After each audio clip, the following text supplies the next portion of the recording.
বিষয় নিয়ে আলাপ করব, যার টপিক হচ্ছে যেটা বললাম যে ফ্লুইড অ্যান্ড ইলেকট্রোলাইট ব্যালেন্স। তাহলে আমরা শুরু করছি আমাদের আজকে লেকচার। প্রথম কথা হচ্ছে যে কেন আজকে আমরা এই লেকচারটা করব, আমাদের এই লেকচারটা করার ইম্পর্টেন্সটা কোথায়। মেইন ইম্পর্টেন্স হচ্ছে দিস হোমিওস্টেসিস। দেখেন, এই হোমিওস্টেসিস হচ্ছে আমাদের আজকের লেকচারের মেইন ইম্পর্টেন্ট জিনিস। হোমিওস্টেসিসটা কি? ওটা হচ্ছে to maintain the internal environment static. আমরা জানি যে আমাদের ইন্টারনাল এনভায়রনমেন্ট, বডির ইন্টারনাল এনভায়রনমেন্ট স্ট্যাটিক রাখাটা খুব গুরুত্বপূর্ণ ফর আওয়ার লাইফ। এবং এই ইন্টারনাল এনভায়রনমেন্টটাকে স্ট্যাটিক রাখার জন্য অন্যতম গুরুত্বপূর্ণ যে উপাদানগুলো সেগুলো হচ্ছে fluid balance, electrolyte balance, osmotic balance and acid base balance. এটা হচ্ছে অন্যতম ইম্পর্টেন্ট এবং গুরুত্বপূর্ণ বিষয়। এবং তার মধ্যে দেখেন, খেয়াল করেন, the normal volume and normal composition of extra cellular fluid is very vital for our life. সেই কারণেই আজকে আমরা আমাদের আজকের এই লেকচারটি আমরা চেষ্টা করব ডেলিভার দেওয়ার। তাহলে আমরা প্রথমত আমরা কিছু বেসিক জিনিসগুলোতে যাব, একদম প্রিলিমিনারি কিছু জিনিস যেগুলো আমরা ফার্স্ট ইয়ার সেকেন্ড ইয়ারে পড়ে আসছি ফিজিওলজিতে, ওই জিনিসগুলো দিয়ে আমরা শুরু করব। যে বডি ফ্লুইড কম্পার্টমেন্টস। আমরা জানি যে আমাদের বডির অ্যারাউন্ড 40-45% হচ্ছে সলিড পোর্শন এবং 50-60% হচ্ছে ফ্লুইড কম্পার্টমেন্ট। এবং এই ফ্লুইড কম্পার্টমেন্টটা দেখেন, এটা হচ্ছে ফিমেল, এটা হচ্ছে male. Male to female vary করে। ফিমেলে বলা হচ্ছে যে অ্যারাউন্ড 50-60% হচ্ছে ফ্লুইড, আর মেলে বলা হচ্ছে অ্যারাউন্ড 60% হচ্ছে ফ্লুইড। তার মানে ফিমেলে 50-55% decrease amount than the male. কেন সেটা আমরা পরে ব্যাখ্যায় যাব। এবং এই ফ্লুইড কম্পার্টমেন্টকে আমরা আবার দুভাগে ভাগ করছি। কিভাবে? একটা হচ্ছে ইন্টারসেলুলার ফ্লুইড, একটা হচ্ছে এক্সট্রাসেলুলার ফ্লুইড। বডির 2/3 হচ্ছে ইন্টারসেলুলার ফ্লুইড অ্যান্ড 1/3 হচ্ছে এক্সট্রাসেলুলার ফ্লুইড। এক্সট্রাসেলুলার ফ্লুইডকে আমরা দুভাগে ভাগ করছি। একটা হচ্ছে যে ইন্টারস্টেশিয়াল ফ্লুইড, যেটা হচ্ছে 80% অ্যান্ড 20% হচ্ছে প্লাজমা। তাছাড়া একটা লিটল পোর্শন আছে যেটাকে আমরা বলি ট্রান্সসেলুলার ফ্লুইড। ট্রান্সসেলুলার ফ্লুইডটা কোন জিনিস? বলা হচ্ছে যে আপনার সাইনোভিয়াল ফ্লুইড, সেরিব্রোস্পাইনাল ফ্লুইড, এটাকে বলা হচ্ছে ট্রান্সস্পাইনাল ফ্লুইড। ঠিক আছে? তাহলে এই তিনটা পোর্শন হচ্ছে আমার এক্সট্রাসেলুলার ফ্লুইডের পোর্শন, আর বাকি 2/3 হচ্ছে আমার ইন্টারসেলুলার ফ্লুইড। এই টোটাল হচ্ছে আমার ফ্লুইড কম্পার্টমেন্ট। এখন যদি আসেন যে এই ফ্লুইড কম্পার্টমেন্টে আমি যেটা বললাম যে মেল টু ফিমেল কিছু ভেরি করছে। ফিমেলে অ্যারাউন্ড 50% আর মেলে হচ্ছে around 60% of total body weight হচ্ছে ফ্লুইড। কেন ভেরিটা হচ্ছে? খেয়াল করে দেখেন, ফ্লুইড কম্পার্টমেন্টে আরেকটা জিনিস ইম্পর্টেন্ট হচ্ছে মিনারেলটা থাকে ডিজলভ অবস্থায়, যেখান থেকে আমাদের বিভিন্ন ইলেকট্রোলাইটগুলো আমরা পাচ্ছি। আর এই ভেরিয়েশন ইন্টারসেলুলার ফ্লুইডের কম্পার্টমেন্টের ভেরিয়েশনের মেইন কজ হচ্ছে টিস্যু টাইপ। বলা হচ্ছে ফিমেলে আমরা জানি যে ফেটি টিস্যু হচ্ছে বেশি, আর মেলের ক্ষেত্রে স্কেলিটাল মাস হচ্ছে বেশি।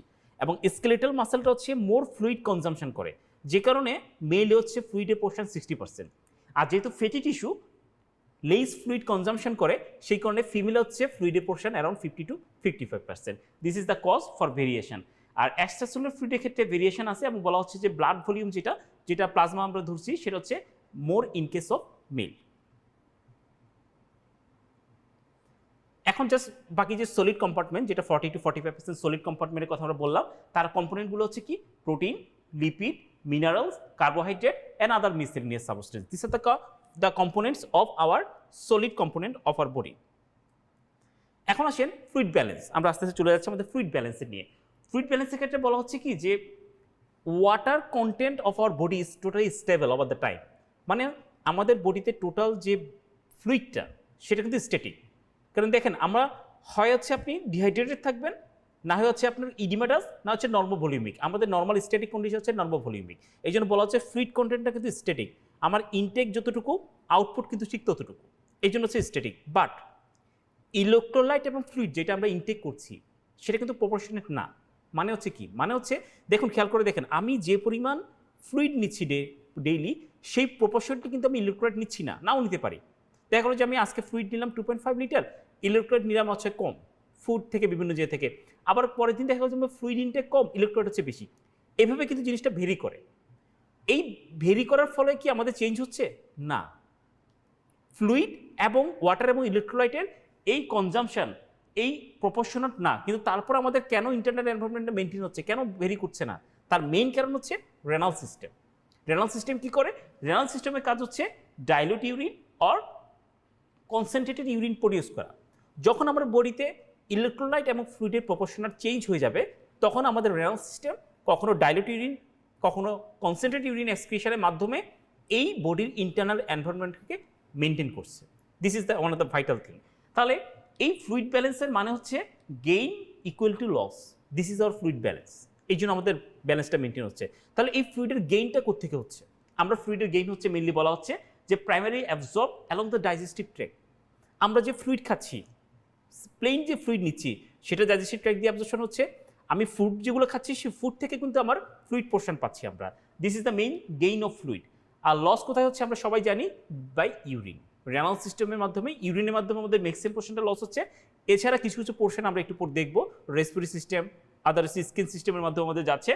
আর ডাইজেস্টিভ সিক্রেশন আর রিঅবজর্ব সিমিলারলি টু ইনজেস্টেড ফ্লুইড, সেটা আমি একটু পরে দেখাবো যে আমরা ডাইজেস্টিভ ফ্লুইডের পোর্শনটা পরে আসছি। তাহলে যেটা বলছিলাম এখন, যে আমরা যে ডেইলি ফ্লুইড ইনটেক নিচ্ছি, অ্যারাউন্ড যদি আমাদের আমরা ধরি 2.5 লিটার ফ্লুইড আমরা ডেইলি ইনটেক করি, তাহলে এই 2.5 লিটার যেটা ইনটেক করছি তার কোনটা কোন পোর্শন থেকে আসে একটু খেয়াল করে দেখেন। বলা হচ্ছে যে মেইন পোর্শন যেটা অ্যারাউন্ড 1.5 লিটার, আমরা সেটা হচ্ছে ফ্রম ইনজেস্টেড লিকুইডস। আমরা লিকুইড নিচ্ছি, যেটা প্লেন ওয়াটার আমরা যে নিচ্ছি সেটা হচ্ছে অ্যারাউন্ড 1.5 লিটার। আর অ্যারাউন্ড 700 ml হচ্ছে ইনজেস্টেড ফুড। আমরা যে ডেইলি খাবারটা খাচ্ছি, আমরা কার্বোহাইড্রেট, মিনারেল, ফ্যাট, প্রোটিন অন্য যেগুলো খাচ্ছি, সেই খাবারের সাথে আমাদের বা সেই খাবার থেকে কিন্তু আমাদের অ্যারাউন্ড 700 ml আমার এই ফ্লুইড পাচ্ছি। বাকি বলা হচ্ছে মেটাবলিক, মানে হচ্ছে আমার বডিতে সেলুলারে যে মেটাবলিজম হয়, সেই মেটাবলিজমের ফলে অ্যারাউন্ড বলা হচ্ছে 200 to 300 ml ফ্লুইড তৈরি হচ্ছে। তাহলে এই হচ্ছে আমার total 2.5 litre water gain daily. তাহলে আমার যদি ফ্লুইড ব্যালেন্স মেনটেন করতে হয়, তাহলে সেম 2.5 লিটার আমাকে এক্সক্রিশন করতে হবে। সেটার হিসাবটা কি আমরা একটু দেখে নিই। সেটা হচ্ছে দেখেন, রেনাল সিস্টেম 1.5 লিটার ডেইলি আমার ইউরিন এক্সক্রিশন হচ্ছে। শুরুতে যে কথাটা বললাম ওইটা কিন্তু ভেরি করবে, কখনো কখনো দেখা যাচ্ছে কনসেন্ট্রেটেড ইউরিন, কখনো হচ্ছে ডাইলিউট ইউরিন করে ইলেকট্রোলাইটটাকে সে ম্যানেজ করতেছে, ব্যালেন্স করে নিচ্ছে। তাহলে আর কোথায় এক্সক্রিশন হচ্ছে? বলা হচ্ছে স্কিন সিস্টেমের মাধ্যমে around 500 to 600 ml daily insensible loss বলি আমরা। সেই জন্য দেখবেন আমরা যখন রুগীদেরকে ওয়াটার ইনটেক করতে বলি, আমরা কি বলি যে আপনার ইউরিন আউটপুট প্লাস 500 ml। ওই 500 ml কেন এক্সট্রা খেতে বলতেছি, সেটা হচ্ছে ডিউ টু এই insensible loss by skin and lungs. Okay, তাহলে কিডনির মাধ্যমে এক্সক্রিশন হচ্ছে 1.5 লিটার, স্কিনের মাধ্যমে 500 ml অ্যান্ড লাংসের মধ্যে 300 ml। এছাড়া ফিসিসের মাধ্যমে আমাদের জিআই ট্র্যাক্ট ফিসের মধ্যে 100 ml এর মতো ফ্লুইড লস হয়।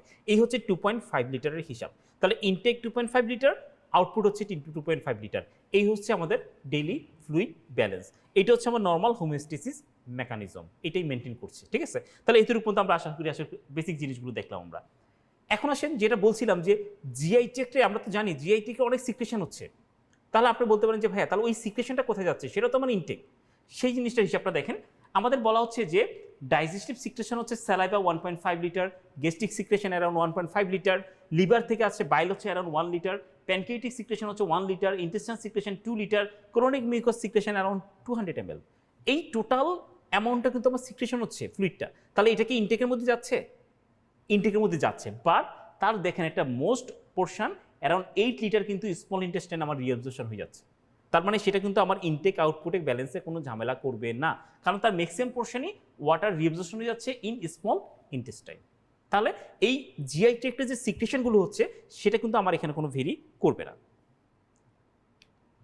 নেক্সট আসেন যে ফ্লুইড ব্যালেন্সের ক্ষেত্রে মেইন দুইটা কম্পার্টমেন্ট আমরা তো বললাম, একটা হচ্ছে ইন্টারসেলুলার ফ্লুইড, একটা হচ্ছে এক্সট্রাসেলুলার ফ্লুইড। তাহলে এই ইন্টারসেলুলার ফ্লুইড আর এক্সট্রাসেলুলার ফ্লুইড দুইটা কি একই? না, একই না। দুইটার আমাদের মেইন পার্থক্য হচ্ছে, মেইন ডিফারেন্স হচ্ছে ইন কম্পোজিশন। ইন্টারসেলুলার ফ্লুইড এবং এক্সট্রাসেলুলার ফ্লুইডের কম্পোজিশন হচ্ছে ডিফারেন্ট, বাট ইম্পর্টেন্ট জিনিসটা কোথায়? There is an osmotic equilibrium. এই ইন্টারসেলুলার এবং এক্সট্রাসেলুলার কম্পার্টমেন্টের মধ্যে একটা অসমোটিক ইকুইলিব্রিয়াম আছে, যে কারণে হচ্ছে কি ফ্লুইড কিন্তু শিফট করতেছে না এক জায়গা থেকে আরেক জায়গায় নর্মাল কন্ডিশনে, দুইটা ইকুইলিব্রিয়াম কন্ডিশনে থাকে। এখন যদি কোনো কারণে আমাদের ডায়রিয়া, ভমিটিং, কোনো কারণে ফ্লুইড লস হয়, তখন এই ফ্লুইডটা কোত্থেকে লস হচ্ছে? এক্সট্রাসেলুলার ফ্লুইড থেকে। তাহলে মনে করেন যে কোনো কারণে আমার লস হলো, তাহলে এক্সট্রাসেলুলার ফ্লুইড থেকে যে ফ্লুইডের লস হবে সেটা তখন তাৎক্ষণিক কী করে? Fluid shift ochre within minutes to our two restore the osmotic equilibrium. Vomiting, diarrhoea বা যে কারণে ফ্লুইড লস হলে সেটা এক্সট্রাসেলুলার ফ্লুইড থেকে লস হচ্ছে, সাথে সাথে তখন কি হচ্ছে? ইন্টারসেলুলার ফ্লুইড থেকে এই ফ্লুইডটা অসমোটিক গ্রেডিয়েন্টের কারণে আমার এক্সট্রাসেলুলার ফ্লুইডে চলে আসছে এবং এসে কি করে? এই ব্যালেন্সটা মেনটেন করে। ফলে আমার কি ইন্টারসেলুলার এবং এক্সট্রাসেলুলার ফ্লুইডের মধ্যে অসমোটিক গ্রেডিয়েন্টটা আমার ইকুইলিব্রিয়ামটা মেনটেন হচ্ছে। ক্লিয়ার? এটা হচ্ছে পর্যন্ত। আর যখন এটা মেনটেন করতে পারে না, মনে করতে প্রলং ডিউরেশন আপনার ডায়রিয়া হলো বা ভমিটিং, পারসিস্টিং ভমিটিং হলো অথবা বার্নের কন্ডিশন হলো, যখন আপনার কোনো কারণে এই ইন্টারসেলুলার ফ্লুইড এক্সট্রাসেলুলার ফ্লুইডের এই রিকোয়ারমেন্টটা ফুলফিল করতে পারছে না ডিউ টু ওভার্ট লস, তখন কি হয়? তখন হচ্ছে যে কন্ডিশনটা হয় সেটাকে আমরা বলি ডিহাইড্রেশন। তাহলে dehydration results from long term transfer that can not replace the ECF fluid loss. Intercellular fluid যখন এক্সট্রাসেলুলার ফ্লুইডের লসকে কম্পেনসেট করতে পারে না, তখনই হচ্ছে আমার ডিহাইড্রেশনটা অ্যারেস্ট করছে। ঠিক আছে? তাহলে হোমিওস্ট্যাটিক মেকানিজম তখন কি হয়? তখন হচ্ছে আমাদের বডির কিছু হোমিওস্ট্যাটিক মেকানিজম এই যে ডিহাইড্রেশনটাকে কাভার আপ করার জন্য আমার কিছু নিউরো হরমোনাল কিছু মেকানিজম কাজ করতে থাকে, কারণ আমাকে কিন্তু রিপ্লেস করতে হবে, ব্যালেন্স করতে হবে, হোমিওস্ট্যাটিক সিস্টেম মেনটেন করতে হবে। সেই জিনিসগুলো আমরা একটু পর আস্তে আস্তে ডিসকাস করার চেষ্টা করব। তাহলে এখানে আসেন যে যেটা বলছিলাম যে কি হয়, মেইন কথা হচ্ছে যে আমাদের মেটাবলিক, এই যে এটা হচ্ছে সেলুল, একটা সেল থেকে কি হচ্ছে মেটাবলিক ওয়াটার, মানে হচ্ছে মেটাবলিজমের ফলে আমরা বলছিলাম শুরুতে যে 300 ml ওয়াটার প্রডিউস হয়, যেটা হচ্ছে আমার ইসিএফ এ চলে আসছে, ওয়াটার অ্যাবজর্পশনের মাধ্যমে 2 লিটার মতো আসছে। আর ওয়াটার লস হচ্ছে আমাদের মেইনলি ইউরিনে, কিছু লস হচ্ছে ফিসিসে, কিছু হচ্ছে আপনার সোয়েট গ্ল্যান্ডে, কিছু হচ্ছে রেসপিরেটরি ট্র্যাক্টে। তাহলে এই হচ্ছে টোটাল ইনটেক এবং আউটপুট, একই জিনিস আমরা একটু আগে ডিসকাস করে আসছি। এখানে আসেন যে জিনিসটা কিছুক্ষণ আগে বললাম যে দিস ইজ নর্মাল এনভায়রনমেন্ট, যে দেখেন 2 হচ্ছে ইন্টারসেলুলার, 1 হচ্ছে এক্সট্রাসেলুলার।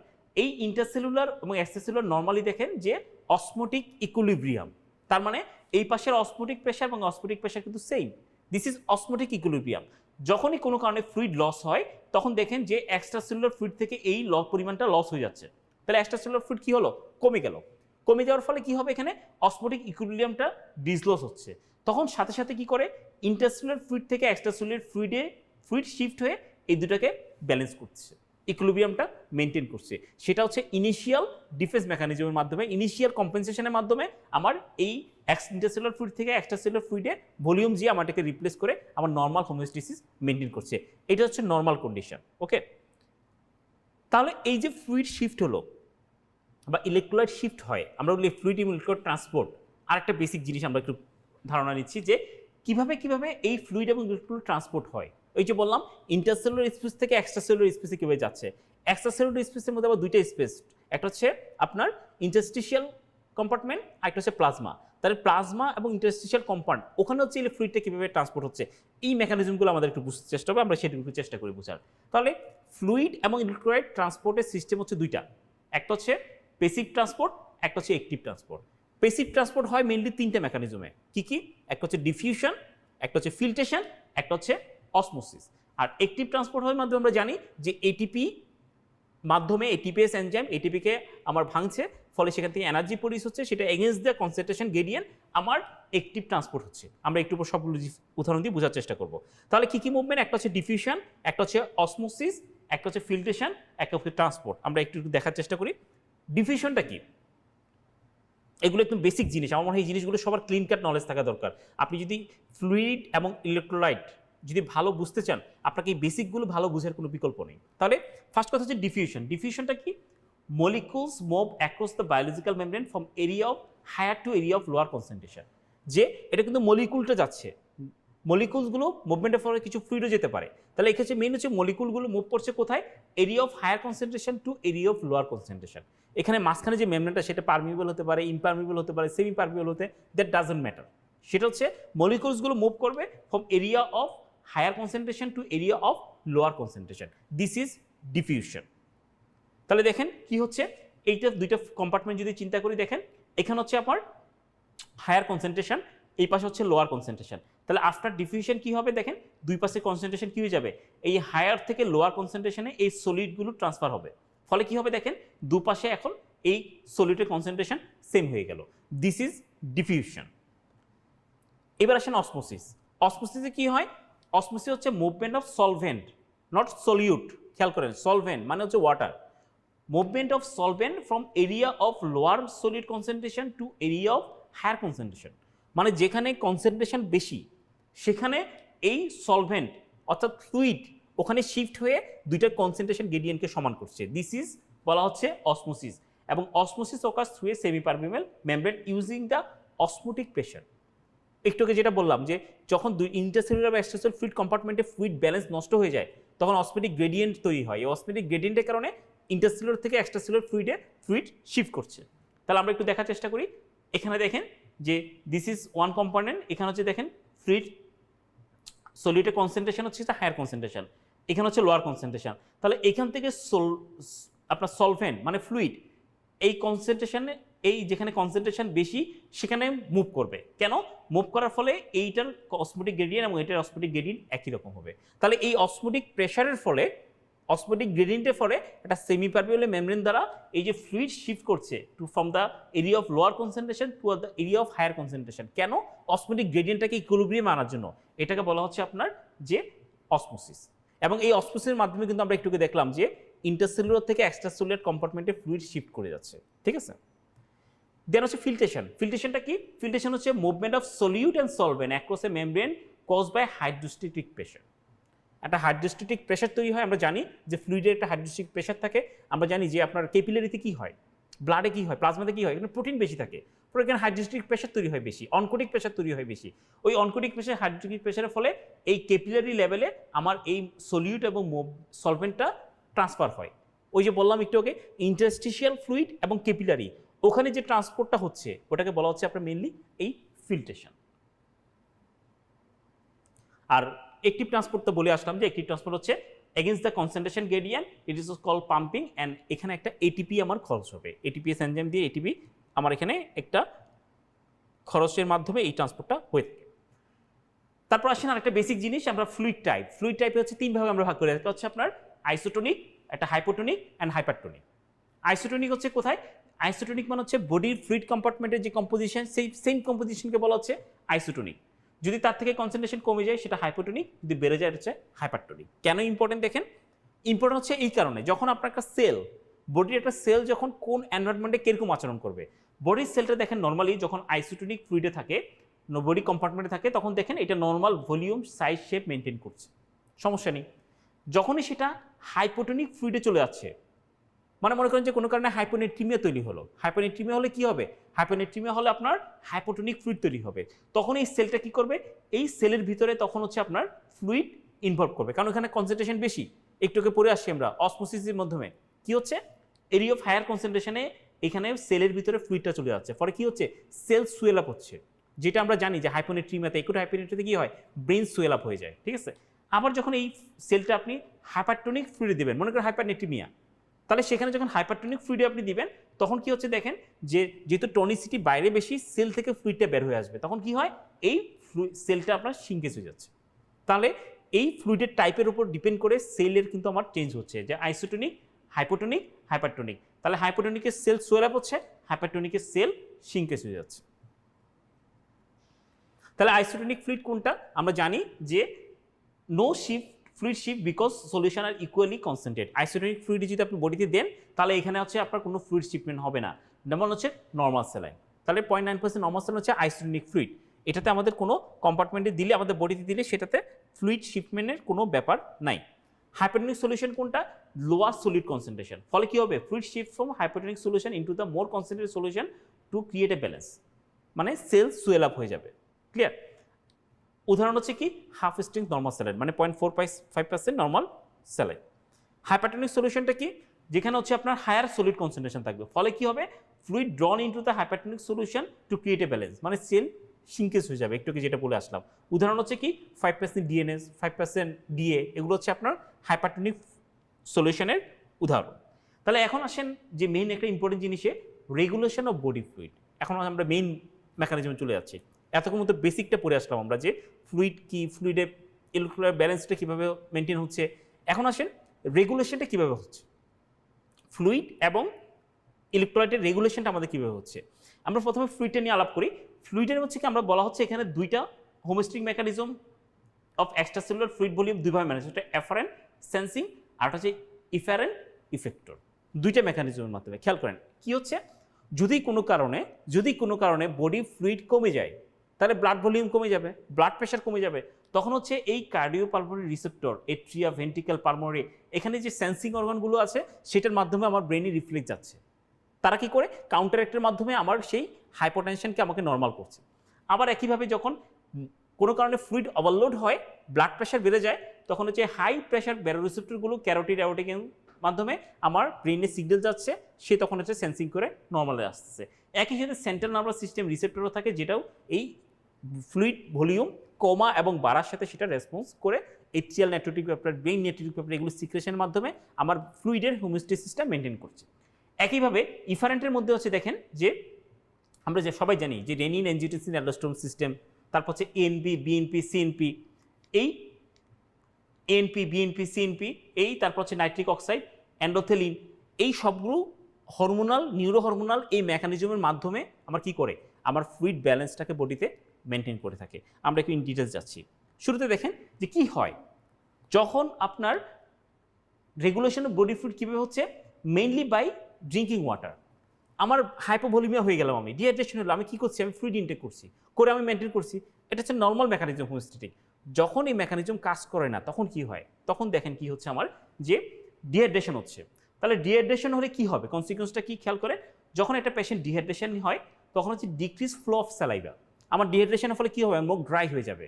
ড্রাই হলে হচ্ছে কি, এই রেসপন্সটা কোথায় যাবে, ড্রাই মাউথ অ্যান্ড ফেরিংস, সেখান থেকে আমার stimulate the thirst centre in hypothalamus. This is first mechanism. তাহলে যখনই ডিহাইড্রেশন হয় স্যালাইভা কমে যাবে, ড্রাই মাউথ হয়ে যাবে, সেখান থেকে স্টিমুলেশন যাবে যে আমার thirst centre in hypothalamus, number 1। Number 2, যখন ডিহাইড্রেশন হবে তখন ইনক্রিজ ব্লাড অসমোলারিটি। ডিহাইড্রেশন হলে স্বাভাবিক সলিড কনসেন্ট্রেশন বেড়ে যাবে, অসমোলারিটি বেড়ে যাবে। তাহলে এই অসমোলারিটিগুলো বেড়ে গেলে সে ডাইরেক্টলি কী করে, স্টিমুলেট দ্য অসমোরিসেপ্টর ইন হাইপোথ্যালামাস। তাহলে ওই অসমোরিসেপ্টর স্টিমুলেট করলে কি হচ্ছে, আবার সেই থার্স্ট সেন্টারটা স্টিমুলেটেড হচ্ছে। একইভাবে দেখেন যখন ব্লাড ডিহাইড্রেশনের কারণে ব্লাড ভলিউম কমে যাবে, ব্লাড প্রেশার কমে যাবে, তখন হচ্ছে আমার রেনিন সিক্রেশন বেড়ে যাবে, এনজিওটেনসিন টি ফর্মেশন বেড়ে যাবে, সেটা আবার স্টিমুলেট করবে হাইপোথ্যালামাসে থার্ড সেন্টারকে। তাহলে আলটিমেটলি এই সবগুলো মেকানিজম কি করে, stimulate the thirst centre in hypothalamus, increase thirst, increase water intake, increase body water and normal level to relieve the dehydration. তাহলে this is the normal mechanism, homeostatic mechanism in our body for fluid balance. Clear? এবার দেখেন যে elimination of excess body water through urine, এটা আমরা শুরুতে জেনে আসি। যখন আমরা তখন ডিহাইড্রেশন পড়ে আসলাম, এখন যখন ফ্লুইড বেড়ে যায় বডিতে তখন আমরা নর্মালি কি জানি যে নর্মালি ফ্লুইড বেড়ে গেলে সেটা ইউরিনের মাধ্যমে বডি থেকে এক্সক্রিট হয়ে যাচ্ছে। Extent of urinary salt loss is the main factor the determine the body fluid volume. আমার ইউরিনে কি পরিমাণ সল্ট লস হচ্ছে সেটা কিন্তু ডিটারমিন করে বডি ফ্লুইড ভলিউমটা কেমন হবে। যদি সল্ট বেশি লস হয় তার সাথে ওয়াটার বেশি লস হবে, এটা আমরা জানি, ঠিক আছে, সেখানে বডি ফ্লুইডটা ম্যানেজ হয়। তাহলে এই বডি থেকে ফ্লুইড লস কী কী জিনিসের উপর ডিপেন্ড করে, বলা হচ্ছে 3 hormone regulate the renal sodium এবং পটাশিয়াম রিঅবজর্পশন অর নট। সোডিয়াম এবং ক্লোরাইডটা ইউরিনের সাথে যেটা লস হচ্ছে সেটা বডি ফ্লুইডের মেকানিজমকে, বডি ফ্লুইড ব্যালেন্সটাকে মেনটেন করে। তাহলে কী পরিমাণ সোডিয়াম এবং ক্লোরাইড লস হবে নাকি অ্যাবজর্ব হবে ইউরিন দেওয়া, সেটা 3টা হরমোনালের মাধ্যমে, মেকানিজমের মাধ্যমে আমাদের কন্ট্রোল করে। কি কি? একটা হচ্ছে এনজিওটেনসিন 2 অ্যান্ড অ্যালডোস্টেরন। কি করে দুটা? এনজিওটেনসিন 2 এবং অ্যালডোস্টেরন এই মেকানিজমের মাধ্যমে সোডিয়াম রিটেনশন হয়, রিটেনশন করে কি করে আমাকে আমার ভলিউমটাকে মেনটেন করে। আবার উল্টা দিকে দেখেন NP, atrial natriuretic peptide, promote the excretion of sodium এবং ক্লোরাইড। তারাই সেটা কি করে, তখন ফ্লুইডকেও বের করে দিচ্ছে, সোডিয়ামও বের করে দিচ্ছে। বের করে আমার যদি ওভার হাইড্রেশন ভলিউম যদি ওভারলোড হয় সেটা বডি থেকে ফ্লুইডটাকে বের করে দিতে সাহায্য করে। তাহলে এই 3 হরমোন এনজিওটেনসিন 2, অ্যালডোস্টেরন এবং এটিএল নেট্রোটিক পেপটাইড, এই 3টার মেকানিজমের মাধ্যমে আমার regulate the renal sodium chloride reabsorption or not. Sodium chloride reabsorption হবে কি হবে না, এই 3টা হরমোনের মাধ্যমে আমার এখানে কন্ট্রোল হচ্ছে। কীভাবে হচ্ছে দেখেন, তাহলে আমরা যদি আবার আসি দেখেন, increase intake of sodium chloride, কোনো কারণে যে আপনি সোডিয়াম ক্লোরাইড ইনটেক বেড়ে গেল অথবা সোডিয়াম ব্লাডের কনসেন্ট্রেশন বেড়ে গেল, তখন কি প্লাজমা কনসেন্ট্রেশন বেড়ে যাবে সোডিয়াম ক্লোরাইডের। Increase osmosis of water from intercellular fluid to interstitial fluid of plasma. তাহলে ইন্টারসেলুলার ফ্লুইড থেকে ইন্টারস্টিশিয়াল ফ্লুইডে চলে যাবে ফ্লুইড, কারণ কি এখানে কনসেন্ট্রেশন বেশি। তখন হবে কি আপনার increase blood volume, blood volume বেড়ে গেলে তখন আমার আলটিমেটলি ব্লাড প্রেশার বেড়ে যাবে। তখন হচ্ছে আমার দেখেন increase release of atrial natriuretic peptide, ANP release হবে। এনপি রিলিজ হয়ে কী করবে, আমাকে সিগন্যাল দিবে যে reduce the reabsorption of sodium chloride. NP যখন বেড়ে যাবে সে সোডিয়াম ক্লোরাইড রিঅবজর্পশনটাকে কমিয়ে দিবে, একটু আমরা যে পড়ে আসলাম। এবং একই সাথে যখন আমার ব্লাড ভলিউম বেড়ে যাবে তখন আমার রেনিন রিলিজ কম হবে, এনজিওটেনসিন সিক্রেশন কম হবে, তখন একইভাবে সোডিয়াম আমার রিটেনশন আমার এখানে কম হবে এবং এক্সক্রিশনটা বেড়ে যাবে। এবং increase loss of sodium chloride in urine, increase loss of water, কারণ আমি জানি যে যখন সোডিয়াম ক্লোরাইড বেশি বেশি লস হবে ইউরিনের মাধ্যমে অসমোসিসের কারণেই ওয়াটারও বের হবে। তাহলে এই সোডিয়াম ক্লোরাইড এক্সক্রিশনের মাধ্যমে ওয়াটার এক্সক্রিশন করে আমার বডি ফ্লুইডটা মেকানিজমটা মেনটেন করা হচ্ছে। This is another normal body homeostatic mechanism. তাহলে অ্যানাদার ইম্পর্টেন্ট হরমোন আমরা তিনটা পড়ে আসলাম। আরটা হচ্ছে কি major hormone regulate the water loss is anti diuretic hormone, ADH যেটাকে আমরা বলি। আরেক নাম হচ্ছে ভ্যাসোপ্রেসিন। কোথায় রিলিজ হয়? এটা produce in hypothalamus and secreted from posterior pituitary. কি করে? এডিএসটা মেইনলি কাজ হচ্ছে সে insertion of aquaporin 2 into principal cell of collecting duct. Aquaporin 2 একটা ওয়াটার চ্যানেল যেটাকে সে কালেক্টিং ডাক্টের মধ্যে সেট আপ করে দেয়, ফলে কি হয়? Produce permittivity of water increase. তাহলে ওয়াটার পারমিটিভিটি ইনক্রিজ হয়ে যায়, ওয়াটার বেশি বেশি রিঅ্যাবজর্পশন হয়, ফলে কি হয়? কনসেন্ট্রেটেড ইউরিন তৈরি হয়। তাহলে অ্যান্টি ডায়ুরেটিক হরমোনটা হচ্ছে important, another important hormone for maintaining fluid balance in our body. এখন আসেন যে movement of water between compartment, যেটা আমরা একটু বললাম যে normally cell neither shrink or swell because intercellular extracellular fluid have same osmolarity. আমরা একটু পরে আসলাম যে আইসোটোনিক ফ্লুইড যেহেতু বডিতে মেনটেন হয়, সে কারণে আমাদের নর্মাল সেলুলার ভলিউমগুলো কি হয়? মেনটেন হয়, সোয়েল আপ হয় না, শিঙ্কেজও হয় না, কারণ আমাদের বডিতে কি মেনটেন হয়? আইসোটোনিক ফ্লুইড ভলিউমটা। তাহলে increase osmolarity of interstitial fluid draw water out of the cell and cell shrink. এটাকে আমরা একটু পরে আসি, যদি অসমোলারিটি বেড়ে যায় ফ্লুইডে তাহলে সেল শিঙ্কেজ হবে, আর যদি ডিক্রিজ অসমোলারিটি হয় তাহলে সেল সোয়েল আপ হয়ে যাবে। এটা আমরা পরে আসি একটু আগে। আর change in osmolarity most often results from change in sodium concentration. যেহেতু সোডিয়ামই মেনলি অসমোটিক গ্রেডিয়েন্টটাকে মেনটেন করে, সোডিয়ামটা যেহেতু অসমোটিক গ্রেডিয়েন্টটা মেনটেন করবে, সেই জন্য সোডিয়াম কনসেন্ট্রেশনের উপর ডিপেন্ড করে আমার এই অসমোলারিটি চেঞ্জ হয় এবং ফ্লুইড শিফট হবে কি হবে না তার সব কিছু ডিপেন্ড করে। তাহলে এখান থেকে একটা টার্মিনোলজি চলে আসে ওয়াটার ইনটক্সিকেশন। ওয়াটার ইনটক্সিকেশনটা কি? যে drinks water faster than kidney can excrete it. যখন আমাদের কোনো কারণে ডিহাইড্রেশন ডেভেলপ করে বা ফ্লুইড লস হচ্ছে, তখন যদি আপনি অতিরিক্ত ফ্লুইড ইনটেক হয়, যে রেনল যদি সেটাকে মেনটেন করতে না পারে, তখন কি হয়? তখন হচ্ছে আমার কিছু কনসিকুয়েন্স হয়। এই কনসিকুয়েন্সগুলো কি দেখেন? কনসিকুয়েন্সগুলো হচ্ছে যে decrease sodium concentration, interstitial fluid plasma, decrease osmolarity, osmosis of water from interstitial fluid to intercellular fluid, water intoxication হচ্ছে তখন। কারণ কি? রেনাল এক্সক্রিশন করতে পারছে না, তখন এখানে আমার ওয়াটার পরিমাণটা বেড়ে যাচ্ছে, ফলে সেলগুলো কি হচ্ছে? সেলগুলো সোয়েল আপ হয়ে যাচ্ছে। সেল সোয়েল আপের ফলে তখন আমার বিভিন্ন নিউরোলজিক্যাল কম্পোজিশন যেমন কনভালশন হতে পারে, কমা হতে পারে, পেশেন্টের সিজন নিয়ে ডেভেলপ করতে পারে এবং ডেথও হতে পারে। এটাকে বলা হচ্ছে ওয়াটার ইনটক্সিকেশন। এটা হচ্ছে অ্যানাদার ইম্পর্টেন্ট একটা জিনিস, ঠিক আছে? তাহলে ওয়াটার ইনটক্সিকেশন বলা হচ্ছে hypotonic extracellular fluid shift into the cell to attempt the rest of the balance, এবং ফলে কি হচ্ছে? সেল সোয়েল আপ হয়ে যাচ্ছে। কজের মধ্যে বলা হচ্ছে সিআরডি হতে পারে, আপনি যদি র্যাপিড ইনফিউশন অফ হাইপোটেনিক ফ্লুইড দেন, তারপর হচ্ছে psychogenic polydipsia, excessive water intact. এই কজগুলোর কারণে কি হতে পারে? আমার অতিরিক্ত ফ্লুইড ইনটেক হচ্ছে, হাইপোটনিসিটি হচ্ছে, ফ্লুইড ইন্টারসেলুলারে শিফট হয়ে সেলগুলোকে সোয়েল আপ করে ফেলতেছে, ঠিক আছে? এবং ওয়াটার ইনটক্সিকেশন হচ্ছে। তখন আমাদের কি হয়? Loss of consciousness, muscle weakness, twitching, cramping, bradycardia, wide pulse pressure, seizure, coma, এগুলো নিয়ে পেশেন্ট প্রেজেন্ট করতে পারে। এবং আমরা যেটা করি সেটা হচ্ছে আমরা এই ক্ষেত্রে যে আমার পেশেন্টকে মনিটর করি, আইবি অ্যাক্সেস দিই, ডেইলি ওয়াইটমি করি, সোডিয়াম ব্যালেন্সটা মেনটেন করি। এগুলো হচ্ছে আপনার জাস্ট হচ্ছে আমরা কনজারভেটিভ ম্যানেজমেন্ট আমরা পেশেন্টদেরকে করে থাকি। তাহলে এই পর্যন্ত ছিল আমার ফ্লুইড ব্যালেন্স, ঠিক আছে? এখন আমরা যেটা যাব পরের সেকশনে, সেটা হচ্ছে মিনারেল ব্যালেন্স। এটা হচ্ছে অ্যানাদার ইম্পর্টেন্ট। মিনারেল ব্যালেন্সটা হচ্ছে কি দেখেন? Equilibrium between ion absorption and excretion. এতক্ষণ যেটা বললাম ফ্লুইডের পোর্শনটা এবার এক সাইডে রাখেন। এবার আসে মিনারেল। মিনারেল কি করছে আমার? মিনারেলের যেটা হচ্ছে যে equilibrium between ion absorption and excretion. দেখেন, major ion absorption through intestine and colon. তাহলে আমার যে এই মিনারেলগুলো অ্যাবজর্পশন হচ্ছে এবং এক্সক্রিশন হচ্ছে, কোথায় ঘটনা ঘটছে? বলা হচ্ছে major absorption of mineral ochre through the intestine and colon. আমরা একটু পরে দেখবো। এর এক্সক্রিশন বাই কিডনি এবং সোয়েট গ্ল্যান্ডের মাধ্যমে কিছু এক্সক্রিশন হতে পারে। And ion reserve mainly in skeleton, ঠিক আছে? আমরা যদি ছবিটা দেখি আমার মনে ক্লিয়ার হয়ে যাবে। এখানে খেয়াল করেন যেটা বলছিলাম, যে আমরা যে পরিমাণ আমাদের বডিতে এই আপনার মিনারেল আছে, তার মেইন পোর্শনটা আমার অ্যাবজর্পশন হচ্ছে through gut. Ion absorption occurs across the epithelium lining of small intestine and colon.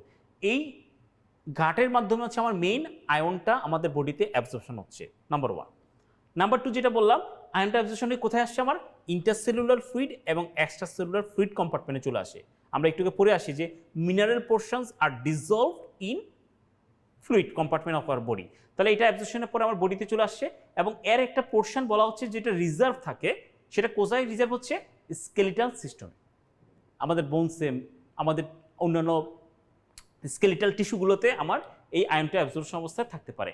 আর যেটা এক্সক্রিশন হচ্ছে কোন দিকে, মেইন হচ্ছে বলা হচ্ছে রেনাল সিস্টেমের মাধ্যমে, এবং কিছু কিছু সোয়েট গ্ল্যান্ডের মাধ্যমে এক্সক্রিশন হতে পারে। আমরা জানি সোডিয়াম এক্সক্রিশন হয়, সোয়েট গ্ল্যান্ডের মাধ্যমে কিছু এক্সক্রিশন হতে পারে। তাহলে এটা হচ্ছে normal equilibrium state of our ions, এটা হচ্ছে ইম্পর্টেন্ট জিনিস। এখন হচ্ছে আমরা একটু প্যাথোলজিতে যাব। কি হচ্ছে, আমি এগুলোতে ইন ডিটেলস যাচ্ছি না, যে mechanism involve in absorption of major electrolyte, কোথায় কোনটা হচ্ছে সোডিয়াম, পটাশিয়াম, ক্যালসিয়াম, ম্যাগনেসিয়াম, এগুলো আপনারা আশা করি পরে দেখে নেবেন, খুব বেশি ইম্পর্টেন্ট না আজকে লেকচারের সাথে, যে কোন মেকানিজমে কোন আয়নটা অ্যাবজর্পশন হচ্ছে। ঠিক আছে, এটাও একই জিনিস। দেখেন যে আমাদের সোডিয়াম, পটাশিয়াম, একটু পর এগুলো আমি ডিটেলস আলোচনা করব। টোটাল বডি কন্টেন্ট কতটুকু normal, primary route of excretion কি, আমি এটি রিকমেন্ডেড ডেইলি অ্যালাউন্স কি, আমি ডেইলি কী পরিমাণে ইনটেক করব, এটা হচ্ছে আমার নর্মাল ফিজিওলজি আয়নের ক্ষেত্রে। যেমন দেখুন একটা আমি যদি ডিসকাস করি যে সোডিয়ামটা কি normal, essential for normal membrane function and major cation in body fluid. আমি জানলাম যে বডি ফ্লুইডের মেনটেনেন্স মেইন ডিপেন্ড করে সোডিয়ামের উপর। সোডিয়ামটা হচ্ছে আমার ডেইলি টোটাল বডি কন্টেন্ট হচ্ছে 110 গ্রাম প্রাইমারি ইন বডি ফ্লুইড। তাহলে আমার এক্সক্রিশন হচ্ছে ইউরিন, সোয়েট গ্ল্যান্ড এন্ড ফিসিসের মাধ্যমে, এবং রিকমেন্ডেড ডেইলি ডোজ হচ্ছে আমাদের অ্যারাউন্ড 1.5 গ্রাম আমাদের ডেইলি হচ্ছে রিকোয়ারমেন্ট অফ সোডিয়াম। তাহলে এরকম বাকিগুলো আপনারা এখান থেকে দেখিয়ে নেবেন যে কোনটা কেমন, এটা ফিজিওলজি, আমি এগুলো ইন ডিটেলস যাচ্ছি না। একই জিনিস iron, zinc, copper, manganese and কোবাল্টের ক্ষেত্রে, যে কোনটা ফাংশন কি, টোটাল বডি কন্টেন্ট কতটুকু, এক্সক্রিশন হচ্ছে কোন ধরনের, এবং রিকমেন্ডেড ডেইলি ডোজ কতটুকু। ঠিক আছে, এটা রাখলে আপনাদের হয়তো ডেইলি লাইফে কাজে লাগবে। জাস্ট নর্মাল রেফারেন্স রেঞ্জগুলো একটু জেনে থাকবেন যে রিকমেন্ডেড ডেইলি ডোজ কতটুকু লাগছে কোন আয়রনের। এখন আসেন ইলেকট্রোলাইটস ইন বডি ফ্লুইড। তার মানে ইলেকট্রোলাইটসগুলো জানলাম যে বডিতে কোন ইলেকট্রোলাইট থাকছে, কীভাবে অ্যাবজর্পশন হচ্ছে, কীভাবে এক্সক্রিশন হচ্ছে জানলাম। এখন ইলেকট্রোলাইটস ইন বডি ফ্লুইড, দুইটাকে আমরা শুরুতে আমরা বডি ফ্লুইড পড়ে আসছি, তারপর ইলেকট্রোলাইটগুলো দেখলাম। এখন দুইটাকে আমি একসাথে পড়বো, যে ইলেকট্রোলাইট ইন বডি ফ্লুইড কি হচ্ছে। দেখেন ion form where electrolyte dissolved and dissociate. তার মানে আয়নগুলো আমার ডিজলভ এবং ডিসোসিয়েশনে থাকে হচ্ছে ফ্লুইডের মাধ্যমে। কাজ কি, চারটা মেইন কাজ বলা হয় ইলেকট্রোলাইটের। কি কি, control osmosis of water between the body fluid compartment, যেটা বললাম একটু, সোডিয়াম মেইন কম্পোনেন্ট এটা কাজ করে। Help maintaining acid base balance. 3 নম্বর হচ্ছে carry electron, electrical current and serve S cofactor. This are the major 4 function of electrolyte in our body. এখন আসেন যে concentration of this electrolyte in our body fluid. আমরা কনসেন্ট্রেশনটা প্রকাশ করি মিলি equivalent per litre. এখানে একটা interesting জিনিস দেখেন যে সোডিয়াম এবং ক্লোরাইড নাম্বার অফ, আমরা মিলি ইকুইভ্যালেন্ট পার লিটারকে যেটা বলি সেটাই নিবল পার লিটার, একই জিনিস। কিন্তু ক্যালসিয়াম এবং ফসফেটের ক্ষেত্রে বলা হচ্ছে যে মিলি ইকুইভ্যালেন্ট পার লিটারে যে ডোজটা পাবো সেটাকে মিলিমোলে প্রকাশ করতে চাইলে 2 দিয়ে গুণ করতে হবে। ঠিক আছে, এটা মনে রাখবেন। আর chief difference between extracellular fluid compartment is plasma contain many more plasma protein anions. যে এক্সট্রাসেলুলার ফ্লুইডের মধ্যে যে দুটো কম্পার্টমেন্ট, একটা হচ্ছে বললাম মনে আছে কিনা জানি না, ইন্টারস্টিশিয়াল ফ্লুইড যেখানে 80% ফ্লুইড থাকে, আর হচ্ছে ব্লাড প্লাজমা যেখানে 20% থাকে। এই দুইটার মধ্যে মেইন ডিফারেন্স হচ্ছে যে ব্লাড কম্পার্টমেন্টে আমার অধিক পরিমাণ এই বিভিন্ন প্রোটিন অ্যানায়নগুলো থাকে, যেখানে এই জন্য দুইটা ফ্লুইড ব্যালেন্সের মধ্যে এই দুটো কম্পার্টমেন্টের মধ্যে ব্যালেন্সটা করে। এবং এই কারণে হচ্ছে যে ব্লাড কলয়েড অসমোটিক প্রেশারটা আমার প্লাজমার মধ্যে বেশি থাকে, কারণ ওখানে কলয়েড পোর্শনটা বেশি, আমার প্রোটিন পোর্শনটা বেশি। তাহলে এখন আসেন যে intercellular fluid differs considerably from extracellular fluid. কীভাবে ডিফার করে, আবার বলে আসছি যে দুইটা কিন্তু ইকুইলিব্রিয়াম মেনটেন করে, সেম ইকুইলিব্রিয়াম, বাট দুইটার আয়নিক কম্পোজিশন ডিফারেন্ট। তাহলে ডিফারেন্টটা কোথায় খেয়াল করেন, extracellular fluid most abundant cation হচ্ছে সোডিয়াম। এক্সট্রাসেলুলার ফ্লুইডে সবচেয়ে বেশি হচ্ছে আমার সোডিয়াম, এবং অ্যানায়ন সবচেয়ে বেশি হচ্ছে ক্লোরাইড। এটা হচ্ছে এক্সট্রাসেলুলার ফ্লুইডে। তাহলে সোডিয়াম এবং ক্লোরাইড এই দুইটা হচ্ছে এক্সট্রাসেলুলার ফ্লুইডে মোর অ্যাবান্ডেন্ট। এবং ইন্টারসেলুলার ফ্লুইডে মোস্ট অ্যাবান্ডেন্ট সবচেয়ে বেশি ক্যাটায়ন হচ্ছে পটাশিয়াম, এবং সবচেয়ে বেশি অ্যানায়ন হচ্ছে বলা হচ্ছে ফসফেট অ্যান্ড প্রোটিন। এই দুটো হচ্ছে ইন্টারসেলুলার ফ্লুইডে। আর sodium potassium pump plays major role in keeping potassium high inside cell and sodium high outside cell. তাহলে দেখেন ইন্টারসেলুলারে হাইস্ট হচ্ছে পটাশিয়াম বেশি থাকে, আর এক্সট্রাসেলুলারে বেশি থাকে হচ্ছে সোডিয়াম।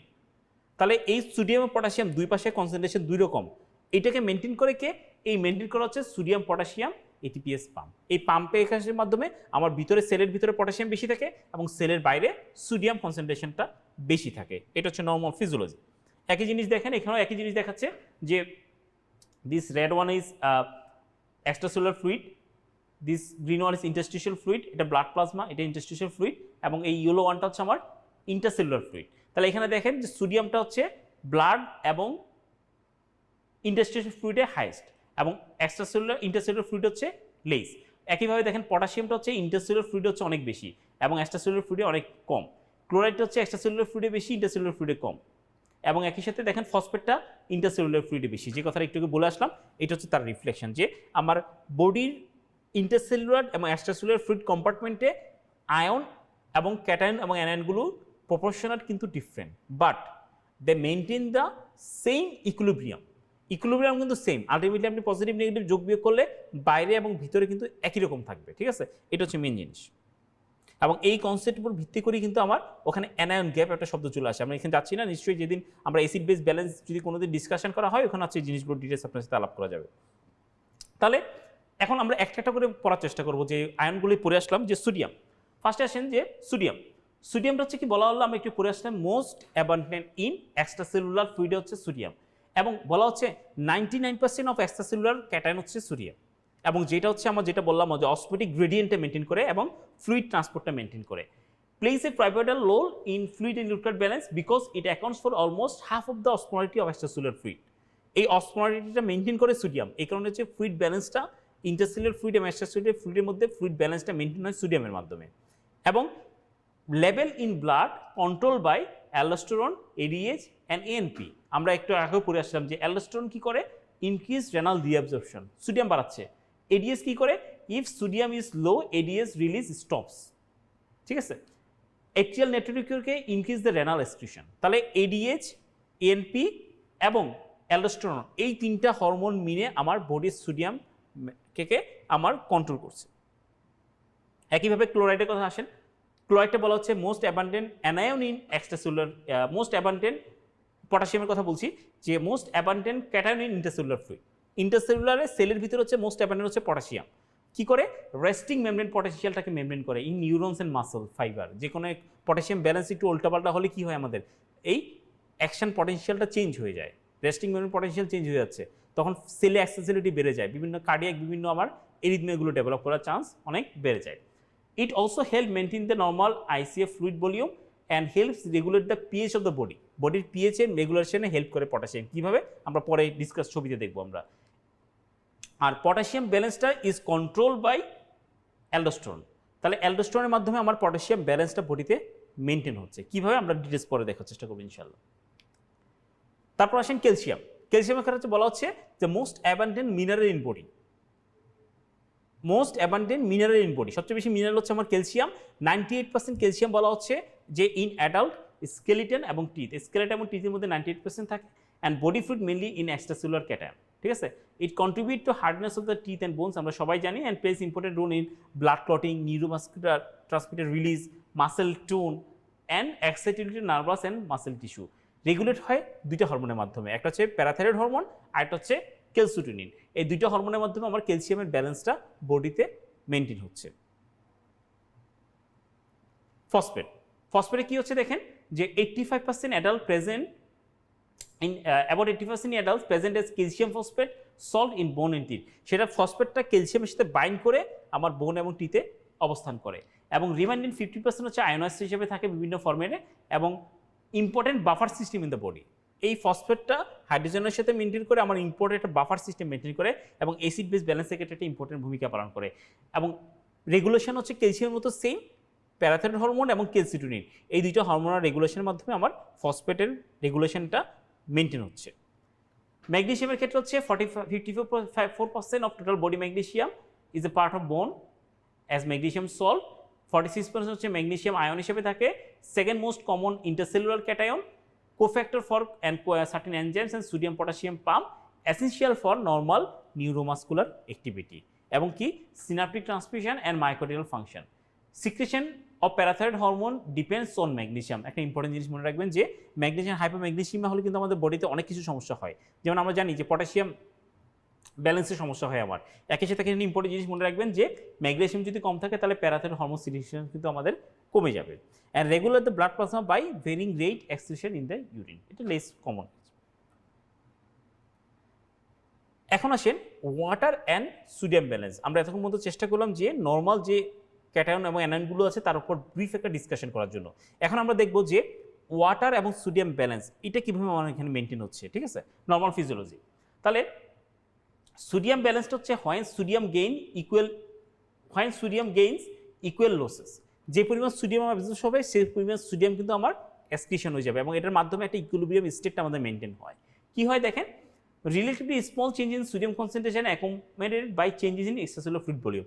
যদি সোডিয়াম কনসেন্ট্রেশন অল্প পরিমাণে বডিতে চেঞ্জ হয়, যেহেতু এটা মেইন অসমোটিক গ্রেডিয়েন্টটাকে ধরে রাখে, সাথে সাথে কিন্তু ফ্লুইড ব্যালেন্সটা চেঞ্জ হয়ে যায়। সেজন্য বলা হচ্ছে যে সোডিয়াম কনসেন্ট্রেশনটা অ্যাপ্রোপ্রিয়েট রাখাটা বডির হোমিওস্ট্যাটিক মেকানিজমের জন্য খুব জরুরি, কারণ এটা ভেরি করার সাথে সাথে আমার এক্সট্রাসেলুলার ফ্লুইডের ভলিউম কিন্তু কমে যাবে অথবা বেড়ে যাবে। তাহলে এটা কন্ট্রোল হচ্ছে মেইনলি হচ্ছে আমি বললাম একটু আগে এডিএইচ এর মাধ্যমে, যেটা আপনাদের ফ্লুইডের কিডনি এবং থার্স্ট সেন্টারের মাধ্যমে ফ্লুইড ডিটেনশন অথবা লস করে এবং fluid exchange between intercellular fluid and extracellular fluid, যেটা আমি একটু আগে বলে আসছি। এখন আসেন মেইন মেকানিজম যে কীভাবে বডি ফ্লুইড এবং সোডিয়াম কীভাবে ব্যালেন্স করে চলছে, ঠিক আছে। এই ফ্লোচারটা খেয়াল করেন। জিনিসগুলো একদম টোটালি আপনার থিওরিটিক্যাল জিনিসপত্র, যে বেসিক বোঝার জন্য, কিন্তু এই বেসিকগুলো না বুঝে আপনি কিন্তু পরবর্তীতে যখন একটু ডিপে যাবেন, অন্য জিনিসগুলো বুঝবেন, তখন কিন্তু আপনি ঝামেলায় পড়ে যাবেন। সুতরাং এই বেসিক জিনিসগুলো যদিও খুব বোরিং টাইপের আলোচনা, খুব নিরস আলোচনা বলবো যেটাকে, কিন্তু এই জিনিসগুলো যদি ভালো না বুঝেন, আপনি পরবর্তীতে fluid balance, electrolyte balance, acid base balance আপনি কিন্তু ঝামেলা পড়ে যাবেন এবং নর্মাল ওয়ার্ডে পেশেন্ট ম্যানেজমেন্ট আপনি ঝামেলা পড়বেন। সে কারণে এই বেসিক কনসেপ্টটা ক্লিয়ার রাখাটা খুব জরুরি, কীভাবে ফ্লুইড এবং ইলেকট্রোলাইট ব্যালেন্সের বেসিক কনসেপ্টটা ক্লিয়ার রাখাটা, এবং সেটার জন্য কিন্তু আজকে আমাদের মিনি ডিসকাশন। তো আমরা যেখানে ছিলাম যে যখন বডিতে কোনো কারণে rising the sodium level, plasma sodium level বেড়ে গেল, অর্থাৎ হাইপারনেট্রিমিয়া হলো কোনো কারণে, ঠিক আছে। হাইপারনেট্রিমিয়া হলে কি হবে খেয়াল করে দেখেন। হাইপারনেট্রিমিয়া হলে কি হবে, যখন হাইপারনেট্রিমিয়া হয় তখন হোমোস্টেসিসটা ডিস্টার্ব হচ্ছে। হোমোস্টেসিস ডিস্টার্ব হলে কি, অসমোরিসেপ্টর ইন হাইপোথ্যালামাস স্টিমুলেটেড হবে। হাইপোথ্যালামাসের অসমোরিসেপ্টরগুলো স্টিমুলেটেড হবে কেন, ডিউ টু হাইপারনেট্রিমিয়া। তখন কি হচ্ছে, এডিএস সিক্রেশনটা বেড়ে যাবে, অসমোরিসেপ্টরগুলো স্টিমুলেট হবে, এডিএস রিলিজ হবে। এডিএস কি করবে, the secretion of ADH restrict water loss and stimulate the thirst promoting additional water consumption. তখন এডিএসটা আমার ওয়াটার এক্সক্রিশন কমিয়ে দিবে, থার্স্ট সেন্টারকে স্টিমুলেট করবে, ফলে কি হবে, সে ওয়াটার ইনটেক করবে।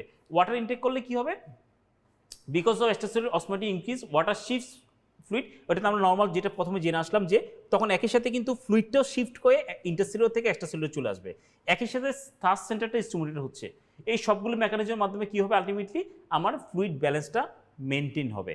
তখন হচ্ছে আমার homeostasis restore, decrease sodium level in extracellular fluid and homeostasis maintain হচ্ছে।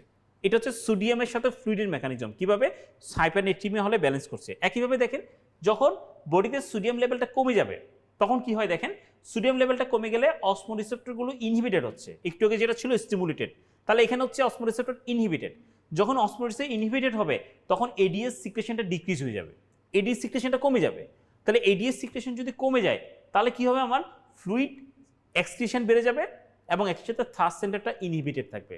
তাহলে ওয়াটার কনজাম্পশনও কম হবে, ওয়াটার এক্সক্রিশনও বেড়ে যাবে, ফলে কি হবে, water loss reduces ECF volume and concentration of ion. তাহলে ওয়াটার লসের মাধ্যমে আমার ইসিএফ ভলিউমটা কমবে, সোডিয়ামের ব্যালেন্সটা আমার মেনটেন হবে। আলটিমেটলি আমার হোমোস্টেসিসটা কি হচ্ছে, normal sodium concentration extracellular maintain হচ্ছে।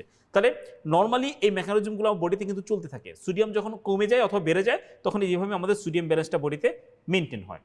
এখন ওয়াটার এবং সোডিয়াম ব্যালেন্স যেটা বললাম, যে যদি ব্যালেন্স করতে না পারে, আমরা এখন যেটা পড়ে আসলাম যে হাইপারনেট্রিমিয়া এবং আমরা হলে তখন আমার বডি হোমোস্টেটিক মেকানিজমে সেটা মেনটেন করার চেষ্টা করে। যদি মেনটেন করতে না পারে তখন কি হবে, তখন হচ্ছে আমার দুইটা কন্ডিশন অ্যারাইজ করে। সেটা একটা হচ্ছে হাইপারনেট্রিমিয়া যখন লেস দেন 135 নিচে চলে যায়, অথবা হাইপারনেট্রিমিয়া যখন 145 উপরে চলে যায়। এই দুইটা কন্ডিশন অ্যারাইজ করে কখন, যখন বডির হোমোস্টেসিস মেকানিজম এই হাইপারনেট্রিমিয়া এবং হাইপারনেট্রিমিয়াকে কাউন্টারেক্ট করতে পারে না, তখন হচ্ছে যে প্যাথোলজিক্যাল কন্ডিশনটা ডেভেলপ করে সেটা হচ্ছে হাইপোনেট্রিমিয়া অ্যান্ড হাইপারনেট্রিমিয়া। আমরা একটু পর ডিটেলস আলাপ করবো যে হাইপারনেট্রিমিয়া কীভাবে হচ্ছে, কী হচ্ছে, কীভাবে চিকিৎসা দিব, আমরা এরপরে একটু সেখানে যাওয়ার চেষ্টা করবো ইনশাল্লাহ। একই সাথে দেখেন এখানে যে এক্সচেঞ্জ চেঞ্জেস ইন সোডিয়াম মানে accommodate by change in blood pressure. একটুকে যেটা বললাম যে সোডিয়ামের সাথে কিন্তু ব্লাড প্রেশারের ওতপ্রোত সম্পর্ক, কারণ কি সোডিয়াম যখন রিটেনশন হয়, ফ্লুইড রিটেনশন হয়, ব্লাড প্রেশার বেড়ে যায়। সোডিয়াম এক্সক্রিশন হচ্ছে, ওয়াটার এক্সক্রিশন হচ্ছে, ব্লাড প্রেশার কমে যাচ্ছে। তাহলে আমরা যদি এবার উল্টাভাবে আসি, দেখেন increase blood volume and blood pressure, যখন সোডিয়াম কনসেন্ট্রেশন বেড়ে যাবে, ফ্লুইড ইনটেক আপনার অ্যাবজর্পশন বেড়ে যাবে, তখন হচ্ছে আমার ব্লাড ভলিউম বেড়ে যাবে, ব্লাড প্রেশার বেড়ে যাবে, তখন কিন্তু আমার নেট্রিউটিক পেপটাইডগুলো রিলিজ হবে। নেট্রিউটিক পেপটাইড কী করে? Increase sodium and water loss in urine, reduce the thirst, inhibition of ads, aldosterone, epinephrine, norepinephrine release, ultimately আমার এই ব্লাড প্রেশারকে এবং ব্লাড ভলিউমকে কমাচ্ছে। একইভাবে যখন ব্লাড ভলিউম কমে যাবে, decrease blood volume and pressure, তখন এন্ডোক্রাইন রেসপন্সের মাধ্যমে এডিএস সিক্রেশন বেড়ে যাবে, অ্যালডোস্টেরন বেড়ে যাবে, রাস সিস্টেম অ্যাক্টিভেট হবে, এবং তখন জাস্ট এর আগে যেটা ছিল তার অপোজিট সিস্টেমের মাধ্যমে আমার যে ব্লাড প্রেশার কমে গেল সেটাকে ব্লাড প্রেশারকে রেজ করার জন্য আমাকে হেল্প করবে। তাহলে দেখেন একটু আগে যেটা আসলাম যে সোডিয়ামের চেঞ্জের সাথে কীভাবে ফ্লুইড ব্যালেন্সটা মেনটেন হচ্ছে, আর এখানে একইভাবে সোডিয়ামের চেঞ্জের সাথে ব্লাড প্রেশার চেঞ্জ হচ্ছে, সেই ব্লাড প্রেশার কীভাবে আমাকে সোডিয়াম ব্যালেন্সটা মেনটেন করতে সাহায্য করছে, আমরা সেই জিনিসটা একটু দেখার চেষ্টা করলাম। তাহলে এখানে দেখেন যে জিনিসটা এখন বলে আসলাম সেম একই জিনিস, ওই জিনিসটাই যে যখন কোনো কারণে rising blood pressure and blood volume যখন হয়, তখন কি হচ্ছে যে increase blood pressure and atrial distinction, যেটা নেট্রিউটিক পেপটাইডকে রিলিজ করে কার্ডিয়াক মাসলের মাধ্যমে, সেটা কি করে আমার increase sodium loss in urine. ANP আমরা একটু পড়ে আসি, শুরুতে পড়ে আসি, মনে আছে কিনা, যে এএনপি বিএনপির মাধ্যমে সোডিয়াম এক্সক্রিশন বেড়ে যাচ্ছে। এক, ইনক্রিজ ওয়াটার লস ইউরিন, ইউরিনে ওয়াটার লসটা বাড়িয়ে দিচ্ছে, রিডিউস দ্য থার্স্ট, থার্স্ট সেন্টারকে ইনহিবিট করছে, and inhibition of ads, aldosterone, epinephrine, norepinephrine, যেটা সোডিয়াম কনজাম্পশন কমিয়ে দিচ্ছে এবং আমার আলটিমেটলি ব্লাড প্রেশারকে মেনটেন করে। ফলে কি হয় দেখেন, কম্বাইন এফেক্ট হচ্ছে reduce blood volume, reduce blood pressure, এবং আলটিমেটলি হোমোস্টেসিসটা মেনটেন হচ্ছে। তাহলে ব্লাড প্রেশার যদি কোনো কারণে আমার বেড়ে যায়, তাহলে নর্মাল এই হোমোস্টেসিস মেকানিজমের মাধ্যমেও কিন্তু দেখেন সেই সোডিয়ামের মাধ্যমে, সেই সোডিয়াম অ্যাবজর্পশন রিঅ্যাবজর্পশনের মাধ্যমে আমার এই ব্লাড প্রেশার কমা বা বাড়াটাকে আমাকে কন্ট্রোল করা যাচ্ছে। একইভাবে দেখেন যে যদি তার উল্টাটা চিন্তা করি, যে যদি কোনো কারণে ওয়াটার ব্যালেন্স যদি কমে যায়, কোনো কারণে ইসিএফ ভলিউম কমে যায়, তখন হচ্ছে ব্লাড প্রেশার ফল করবে। ওই একই কথা, সোডিয়াম কমে গেল, ওয়াটার ব্যালেন্স আপনার এক্সট্রাসেল ফ্লুইড কমে গেল, তখন হচ্ছে আপনার ব্লাড প্রেশার ফল করবে। সেই ব্লাড প্রেশার ফল করলে এবার দেখেন জাস্ট উল্টাটা হবে, decrease blood volume and blood pressure, তখন কি হয়, increase renin secretion, angiotensin 2 secretion, increase aldosterone release, increase ads release.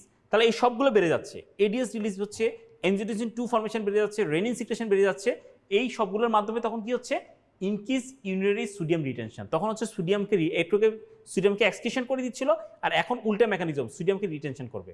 ফলে সোডিয়ামের সাথে ওয়াটার রিটেনশন হবে, ওয়াটার রিটেনশনে ব্লাড ভলিউম বাড়বে, ব্লাড ভলিউম বাড়লে ব্লাড প্রেশার বাড়বে, আলটিমেটলি কি হবে দেখেন, ultimately rising the extracellular fluid and rising the blood pressure, এবং বডির হোমোস্টেসিসটা মেনটেন হবে। তাহলে body, fluid, sodium, blood pressure, blood volume, এই চারটা জিনিস কিন্তু আপনি একসাথে নিয়ে আসতে হবে, এবং চারটার মেকানিজমগুলো কোনটার সাথে কীভাবে চেঞ্জের মাধ্যমে কীভাবে ম্যানেজ হচ্ছে, দিস ইজ নর্মাল ফিজিওলজি। এটুকুর মধ্যে বোঝাটা খুব গুরুত্বপূর্ণ যদি আপনি পরবর্তীতে বুঝতে চান। বিশেষ করে আপনি যদি ব্লাড প্রেশার মেনটেনের জন্য যান, ব্লাড প্রেশার চ্যাপ্টারটা পড়তে যান, তখন কিন্তু আপনার এই সবগুলো জিনিস আপনার কাজে লাগবে। এই প্রিলিমিনারি এই নলেজ ছাড়া আপনার পরবর্তীতে ওই স্টেপগুলোতে আপনি ঝামেলা পড়ে যাবেন।